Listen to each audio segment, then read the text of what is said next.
If you ask any skier, getting the opportunity to ski the Big Couloir is no joke. It's one of the toughest ski runs in America, and even for the most experienced skier, it can be intimidating. But not for Jacob Smith. He took the Big Couloir head on at the age of 12 while also being the first skier to do so legally blind. Dad, dropping in 3, 2, 1.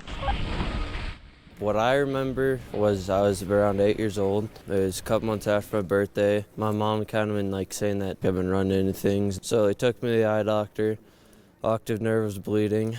Then I got an ambulance to Bismarck, North Dakota, and then airlifted to Minneapolis, emergency surgery. First surgery was like 15 hours, and after that I woke up with no vision. Jacob had a meningioma the size of a softball, which is a tumor on the brain. It's something no parent ever wants to get that phone call that something's wrong, and then when you see a scan and see this big mass in their head, and all you can do is think the worst. August of 2014 was just the beginning of a 4-year battle filled with surgeries and radiation, but skiing is what got Jacob through it all. We tried to make it normal actually right after first surgery. We came back to Big Sky, we had him on skis on Thanksgiving. We didn't want life to stop, just how you can adjust to keep life moving forward. It was an adjustment, of course, but Jacob taught himself how to rely on his memory and senses to navigate the slopes. It's pretty much all memory and feel, but if I'm skiing at like different mountains that maybe I'm only there a couple times a year for comps, or I've never been there, it's more on feel for moguls or drops, cat tracks, stuff like that. Lift pulls are hard to see, so to listen to where a lift is and then kind of just trusting whoever I'm skiing with as a guide. With a sustained pitch of 50 degrees and more than 1,000-foot vertical drop,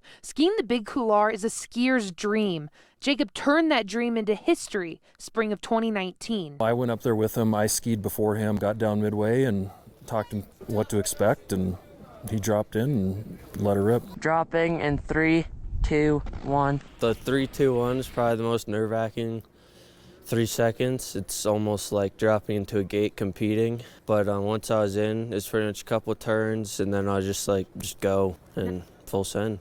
History just has been made. Forever.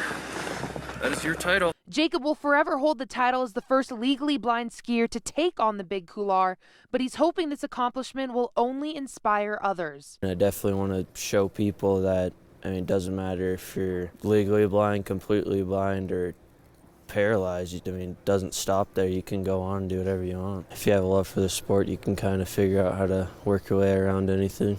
Live life to the fullest. In Big Sky, I'm Ashley Washburn, MTN Sports.